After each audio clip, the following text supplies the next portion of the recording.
Hello, I'm John Rossi, a touring drummer with a love of all things animal. When I'm on the road, I visit as many zoos, aquariums... Hey, wait a minute. What's going on? Hey, what's going on there? Hello? Hello? Hello? We interrupt your regularly scheduled program to bring you Rossifari Zoo news. News you can use from the world of zoos and conservation. Every week, we bring you breaking news and analysis from around the globe, featuring the animals you love and the people who care for them. And here's your anchorman, John Rossi. Hello, hello, hello, and welcome back to Rossifari Zoo News, your look at everything going on in the world of zoos, aquariums, and general animal weirdness. Y'all, I'm going to be really honest with y'all. It is the last day of the AZA conference as I am recording this. We did Zoo Day today. We were at the Columbus Zoo for untold hours and untold number of steps. It was an amazing experience, and I'm going to talk more about that in my conference episode that's coming out on Tuesday with a ton of special guests. But now I am back at the Airbnb and trying to record Zoo News while not falling asleep. As a matter of fact, I'm pretty sure that me starting this intro just woke Zoe up, so sorry, but I got to get the episode out. But don't be surprised if this is a bit shorter than a lot of our Zoo News episodes have been lately. And if you are one of those wonderful people who contributed and sent me some topics that don't make it, don't worry, I'm holding on to them for next week. But this has just been a corker of a week, y'all. It's been a good one, though. Can't wait to share about it on Tuesday. I also wanted to let y'all know that I did ask last week whether or not, you wanted me to cut back on the births a little bit and maybe even the deaths. Sometimes the lists get very long. And I heard from a bunch of you, and the answers were unanimous. Everybody said to keep it all in. So unless or until I hear a large number of people saying otherwise, I will be leaving that exactly as it has been. So yay for that. And the only other thing I wanted to say in my little personal update section is that I did just finish, taking my own show, Under the Sun, out on the road for a little bit. You may remember I was flying right to this conference from my last Under the Sun gig. And, y'all, it was magical.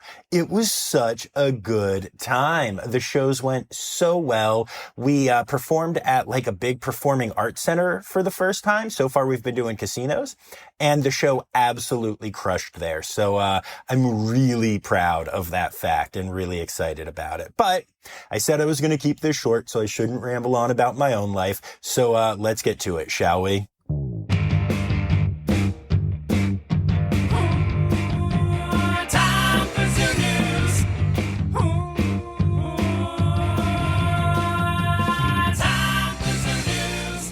All right, so we're going to start off with some really exciting births, and it is still the season, so we have the official announcement of 2 more red panda cubs joining the world.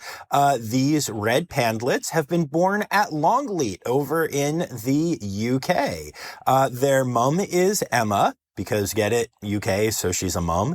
And their dad is Lionel. And so far they are doing very well, hanging out mostly in their nest boxes. But congrats to the team at Longleat for this amazing and exciting birth. All right, so moving on from that, our next couple of births are another one of my favorite animals. There are some new bintlets that have joined the world. First of all, Zoo Atlanta has announced the birth of 3 bintlets. Their mother is Bramble, and I remember announcing the birth of Bramble at Roger Williams Park Zoo when I was starting this podcast off. And the father is Baloo, who I did not announce on this podcast, but who I have actually met and is wonderful. And this is the first time that the pair has successfully bred. They have been partnered up for a little while now. And it's really, really exciting. Bramble at first did not accept her offspring. However, 2 of the 3 have since successfully joined their mother and are nursing normally. The third is being being reared by the animal care and veterinary teams because it just wasn't going quite as well. But the hope is that the third sibling will also be able to join the mother and the other two shortly. So we'll see what happens there. Obviously, it'll do whatever is best for said bintlet.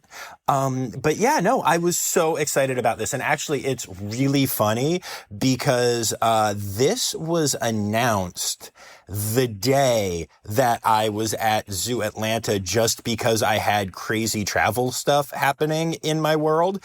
And I had so many people reach out to me and tell me that, this had happened and they were born and be like, is this why you're at Zoo Atlanta? Are you covering this? And sadly, I was not. Zoo Atlanta did not even know that I was there. But it's still cool to know that I was there the day that the bintlets were announced. Yay, bintlets. And actually, these three are not the only bintlets that we have to talk about. The Jardin des Plantes in Paris is officially the home to a new baby bintlet as well. Mother is Sui, and so far, the baby is doing well and being raised by mom, hanging out in a nest box. Not a lot more to report there, but just a really, really exciting thing. So there are 4 new bintlets being announced this week, along with 2 new pandlets. I love it so much. Next up on the list of animal births is giraffes. We have 3 that we need to talk about. First of all, there is a new giraffelet at the Wilds, the safari park of the Columbus Zoo. And there is also a new giraffe at the Toledo Zoo in Toledo, Ohio. So apparently there's lots of exciting giraffe birthing happening in Ohio this week. But that's not all. While I normally don't talk about wild births in this section, since we're already talking about 2 other giraffes, I need to tell you that there was recently born a giraffe in the wild that, much like a recently born giraffe in captivity at Bright's Zoo, has no spots. Or, depending on how you look at it, is all spot, which actually seems like the more accurate way of looking at it, because the coloration of the giraffe is the coloration of the spots that giraffes have. But however you look at it, there is a giraffe in the wild for the first time ever recorded that is a single color with no patterns. And I just find that amazing, especially in light of the fact that this happened at Bright's Zoo recently. So, weird and interesting giraffe birth facts. Yay. Our friends at the Nashville Zoo have announced the birth of a brand new baby clouded leopard. It is so freaking adorable, y'all. Now, the Nashville Zoo is actually known for doing really great clouded leopard breeding. This is the 43rd cub born at the Nashville Zoo since 2009. The cub is currently living behind the scenes, but it can be seen in the coming weeks at the zoo's HCA Healthcare Veterinary Center. I've talked about this on here before, but they actually have little nursery windows where you can look in and see some of the baby animals they're taking care of. And soon that will involve a clouded leopard. Wait, where am I going this week for the AAZV conference? Oh yeah, Nashville. I am really, really hoping that I will get to see this adorable little goober. I love cloudies so much. The Perth Zoo in Perth, Australia, has announced a birth of numbats. How many numbats? 13. The Perth Zoo has announced the birth of 13 numbats. Or numlets. And it's just amazing. They're a really rare species. They don't breed in zoos very regularly. And 13 is just such an insanely large number. I think it's just so cool. So very, very exciting news about the numblets that were born in Perth. And then last but not least for births this week, Point Defiance Zoo has announced the birth of a brand new baby musk ox, a musklet, which is different than a muscletid. Get it? That was that was bad. That was bad. I apologize. But it is a 20-pound baby, and the mother is named Charlotte, and she is an attentive mother and is taking great care of her newborn. So very exciting stuff at all of these zoos where new animals have been born. But of course, that leads us to the flip side, and we do have a couple of deaths that we need to talk about, including a very sad death at the Edinburgh Zoo, where Kitty, their red panda, passed away. Now, Kitty was an older red panda and had been experiencing age-related health problems, and unfortunately, her quality of life was just on the decline, and so the tough decision was made to humanely euthanize Kitty. But I feel like pandas passing during this season where there's so many births is always just like extra challenging. It's just hard to see it, and you know, it's a hard reminder that it's not all happy births. But Kitty will definitely be missed by her team. Brevard Zoo has announced the passing of Rafiki, one of the original 5 giraffes to be on habitat when their Expedition Africa opened way back in 2023. Rafiki was humanely euthanized at the age of 25 years old because of just age-related issues. Rafiki was a very beloved giraffe, both amongst keepers and fans of the zoo. And so it's a hard one. It's a hard loss. So sending condolences to everyone at Brevard Zoo. A particularly tough loss for me this week is the passing of Fargo, a gray wolf who lived at Turtleback Zoo in New Jersey. Fargo was an absolutely beautiful wolf that had a striking white coat, which helped him stand out from the rest of the wolves at the zoo there. It was impossible to miss Fargo. Just such a gorgeous wolf and always seemed so playful and so sweet. And unfortunately, Fargo had an untreatable tumor on his heart. And so the team managed it for as long as they could. But as it was progressing, they had to make the decision to humanely euthanize. And it's just really sad.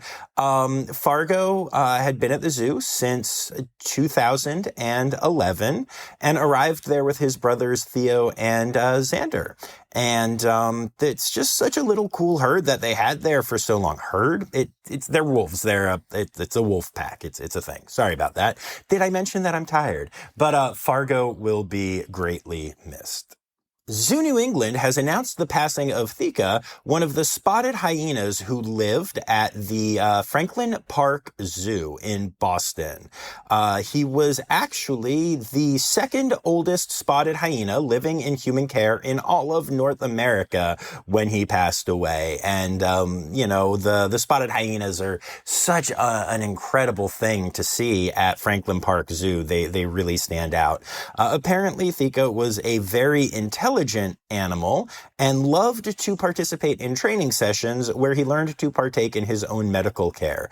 And as he got older and had a lot of health-related issues, that training became particularly important, but unfortunately his quality of life dropped too much, and in the end, it was time to say goodbye. So we definitely send our condolences to the team at Zoo New England. And then last but not least, in the deaths category this week, this one is a little different, but unfortunately, Zoo Salzburg announced that a female keeper in the rhino house was killed by one of the white rhinos at the zoo, a 30-year-old named Yeti, while she was taking care of it. A second keeper who worked there, who wanted to help the situation, was seriously injured by Yeti as well. I've read some reports that say that this is a married couple and other reports that dispute that. And I'm not going to lie, I haven't been able to figure out which ones are true. The internet is a weird place sometimes, y'all. But that's not the point of this story. The point is that, unfortunately, 2 keepers lost their lives working with animals that are, you know, even though they are kept protected contact in AZA facilities, considered pretty darn gentle. I have certainly been hands-on with more than a few rhinos in my day, and most people I know who do zoo stuff have had that experience as well. So I think this stands as a reminder both of just how much keepers give and how much there is always a risk present, but also that, the animals in zoos are wild animals and that diligence is required. So I'll be curious to track this story as it goes on and find out a little bit more about what happened. But really the story here is just that a keeper lost her life and another one was injured. And we hate to see that. So sending our condolences to everyone at the Salzburg Zoo. Moving on from our topics of births and deaths, Miami Seaquarium has officially announced that they are working on relocating the remaining dolphin that was partnered up with Toki before she passed away.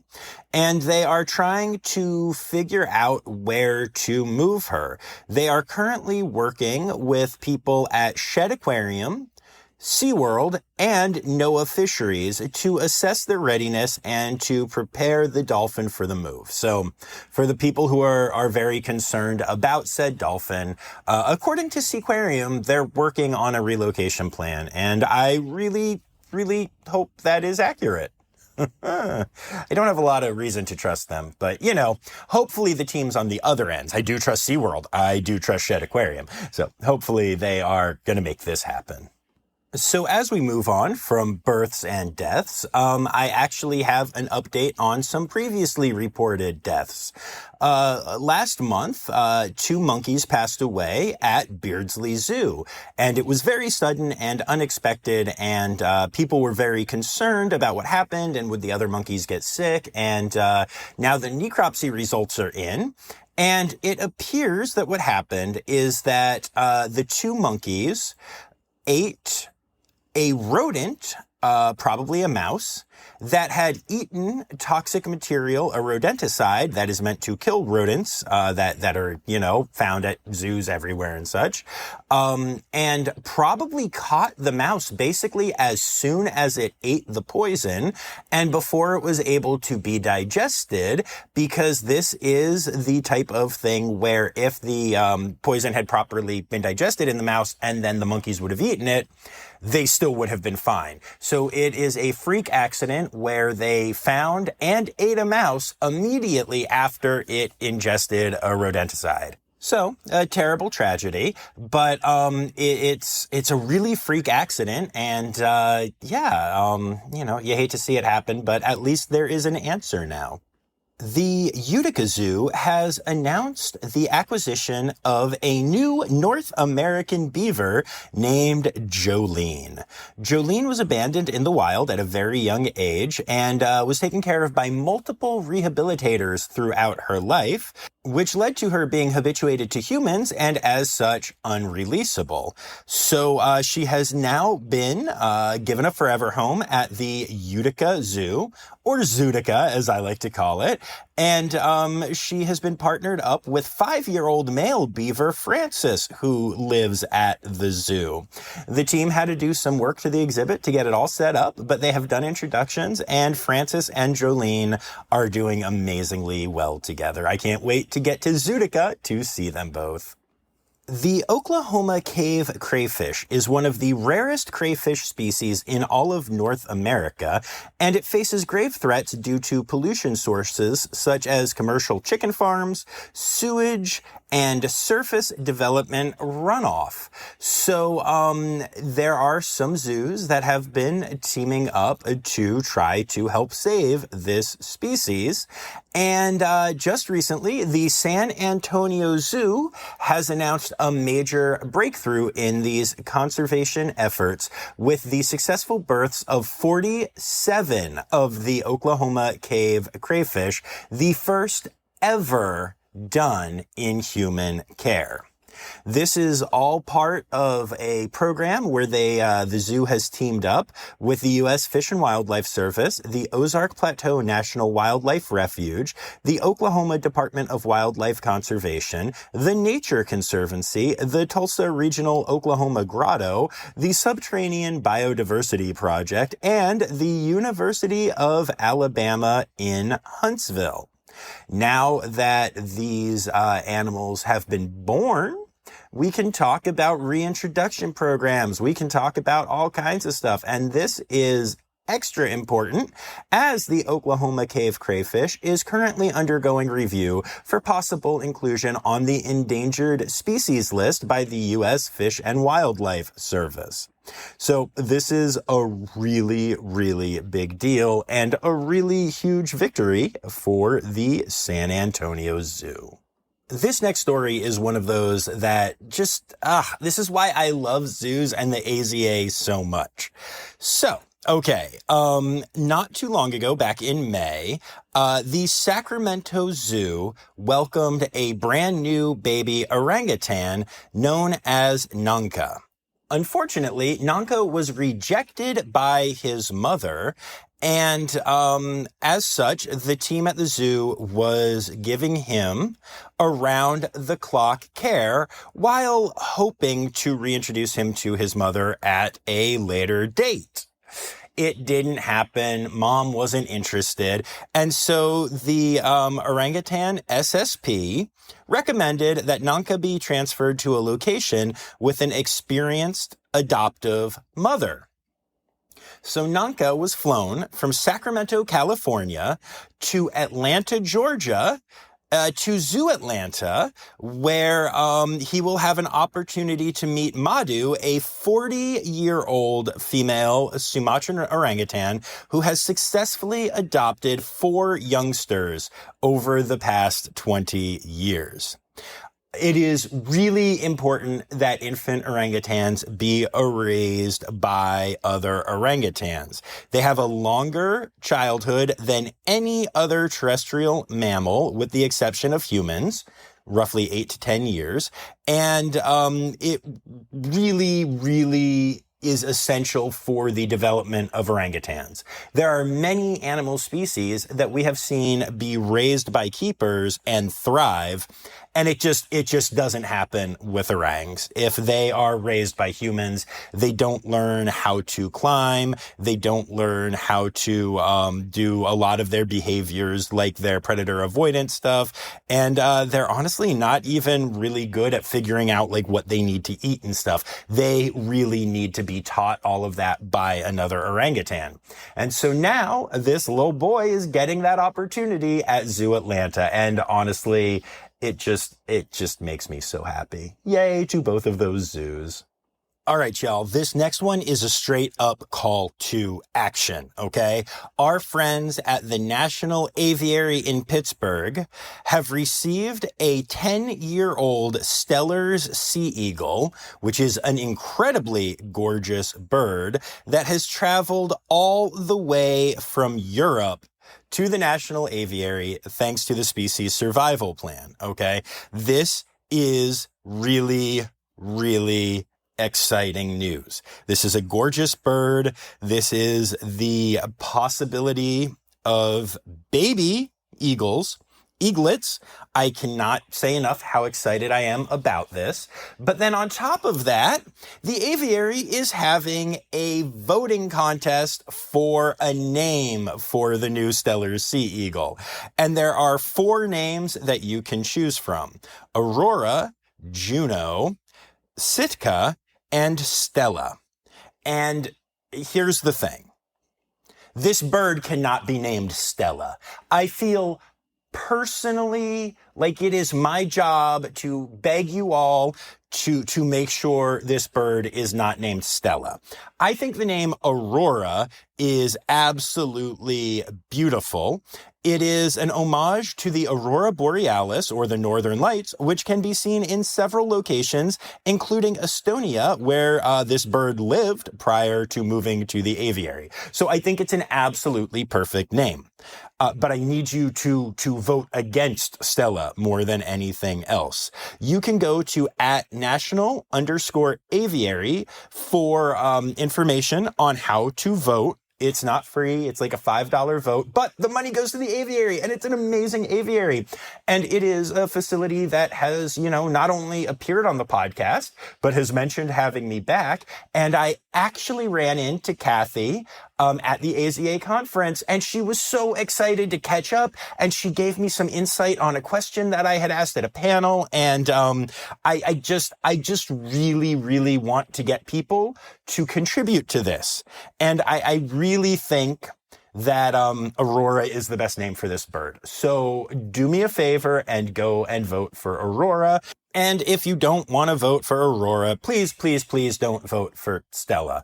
I just have this mental image. First of all, it's lazy, right? A Stellers Sea Eagle named Stella. Come on. But second of all, I just have this image of a bunch of people going to the aviary and being like, Stella! And no. So, yeah. Please do this. Please. I love you. The Sequest Aquarium at the Trumbull Mall in Trumbull, Connecticut is now closed. They announced that they were closing a few days before shuttering their doors and offered up all of their merch at greatly discounted prices. This was a non-accredited aquarium that I actually went to not terribly long ago to kind of take a look at and just see what I thought about it. We want to go and look and see what's going on sometimes. And I don't have much detail that I want to give right now other than to say goodbye and good riddance. This is a victory. When I was there, the staff was very young, very inexperienced, did not seem to know what they were doing. It was not my favorite. It was not my favorite. And I bid them, I can't say a fond adieu, but I bid them adieu and hope that all of the animals get to live better lives elsewhere. I can't speak to Sequest in general. I know some people who work at Sequests, and they seem like great people, and they are dedicated to animals and all of that stuff. So I do not have an opinion on the overall chain, but I will tell you, I visited the one in Trumbull recently, and bye. And last but not least for zoo news this week, the Perth Zoo recently had some controversy happen there, and I find it interesting. So an orangutan was hanging out in its treehouse when a possum decided to visit. And the orangutan decided that that was not the best idea, and took the possum and threw it out of its treehouse. And not great for the possum, although the zoo did confirm that the animal was actually in pretty good health, and they took it to their vets and took a look at it. And so, yeah, unfortunately, when the Perth Zoo initially announced that this happened, they said that the possum was being a pest to the orangutan, and a bunch of people got up in arms about that, and so they had to make an apology.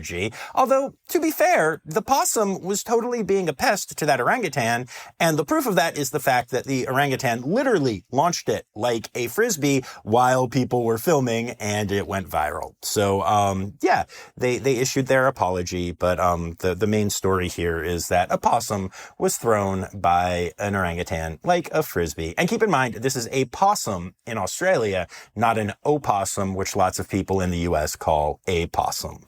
Conservation, news time. Oh yeah. More good news for sea turtles, as even more nest counts have come in from various places. And like I've mentioned on the podcast before, every single one that is reporting is saying that these nest numbers are the highest they have ever been for an entire nesting season, and the nesting season is not over yet. As a matter of fact, leatherbacks have been seen at Cape Hatteras nesting for the first time ever. So this continues to be just a really good year for sea turtle news, which makes me happy. So if you remember my episode with Dr. Laurie Marker of the Cheetah Conservation Fund, then you know that they like to give livestock guarding dogs to farmers in Namibia to encourage them to not kill predators, but instead have these dogs living on their property to scare them off. Well, as part of that program, which you may also remember, listeners of Rossifari are now sponsoring 2 of these livestock guarding dogs for the entire year because of your generosity during that podcast's time. So thank you so much for that. But yeah, so the team at CCF recently took some of their dogs to a dog show in Africa. They did this to promote their conservation efforts, but they had a dog that took 2nd place in the best pure breed category, a dog that took 3rd place in best mixed breed category, and another dog that represented in the best senior category. And along with their victories, they won some goodies and dog food, which are being donated to local farmers to nourish their livestock guarding dogs.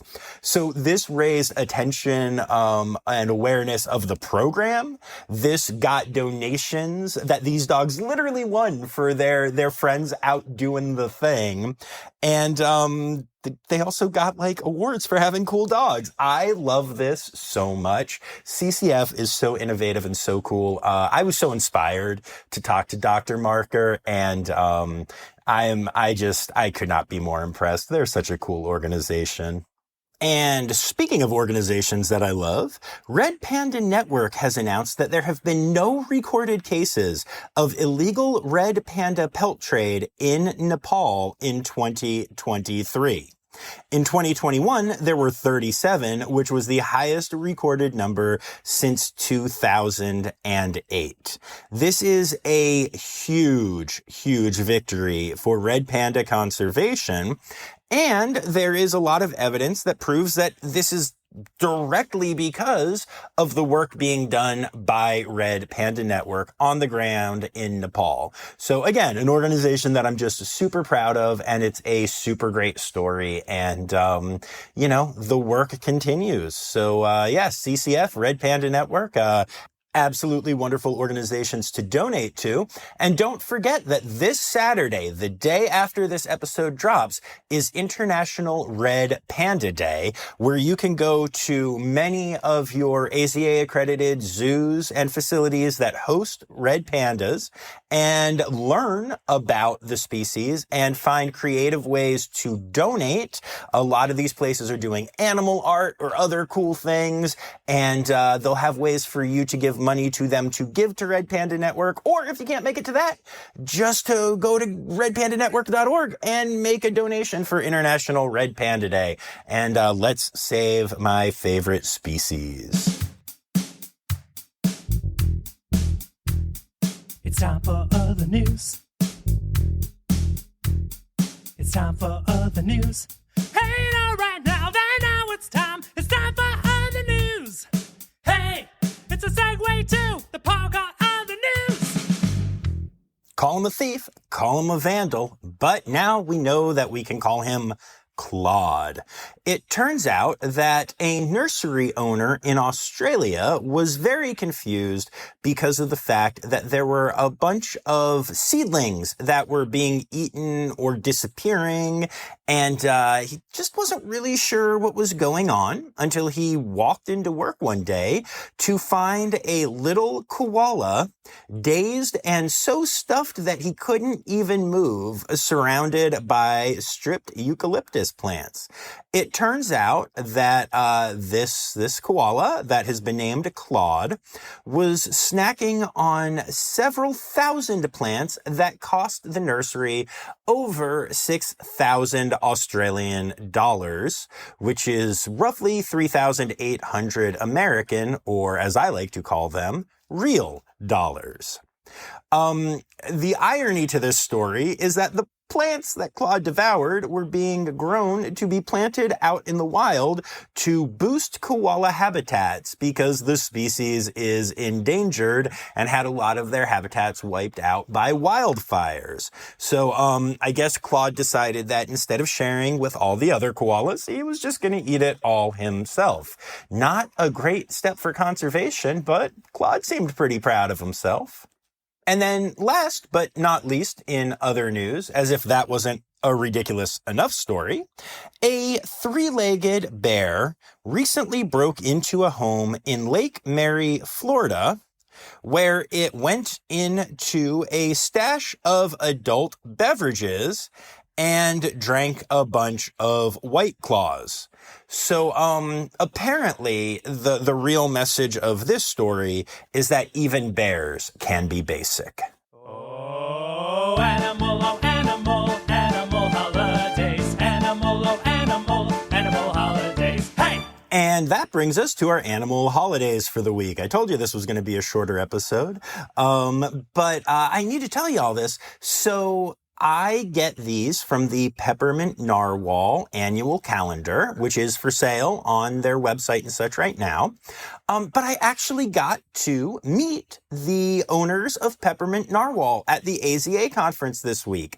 And they were very cool, and they gave me their 2024 calendar, and they gave me a couple copies to share with y'all. So I'm going to be doing some giveaways soon, and you will have the opportunity to win your very own 2024 Peppermint Narwhal Animal Holidays calendar, which I just think is so cool. Now, we are still in September, and September is Save a Tiger Month and Save the Koala Month, which apparently Claude did not learn. Now, for our days of the week, we don't have anything on Friday the 15th, which is a bummer. Then the 16th is Plover Appreciation Day, International Red Panda Day, and International Coastal Cleanup Day. The 17th is National Fox Day, and the 22nd is Elephant Appreciation Day and World Rhino Day. And those are your animal holidays for the week.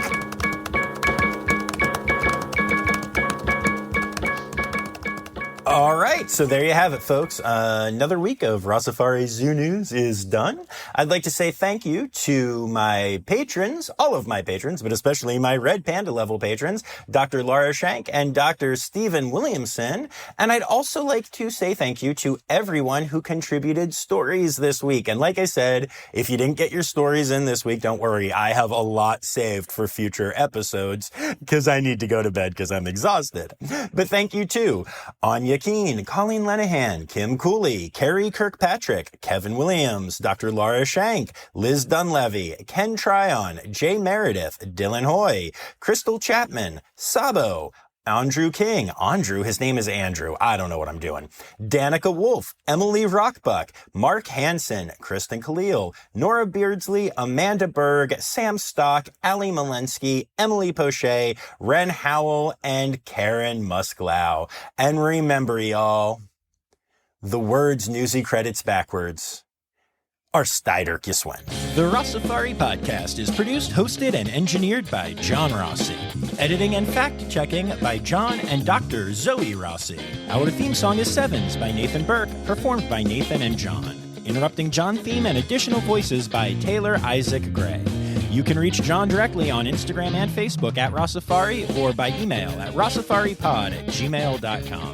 Rossifari is part of the Daydreamer Media Network. Now, stop listening to me and go visit a zoo.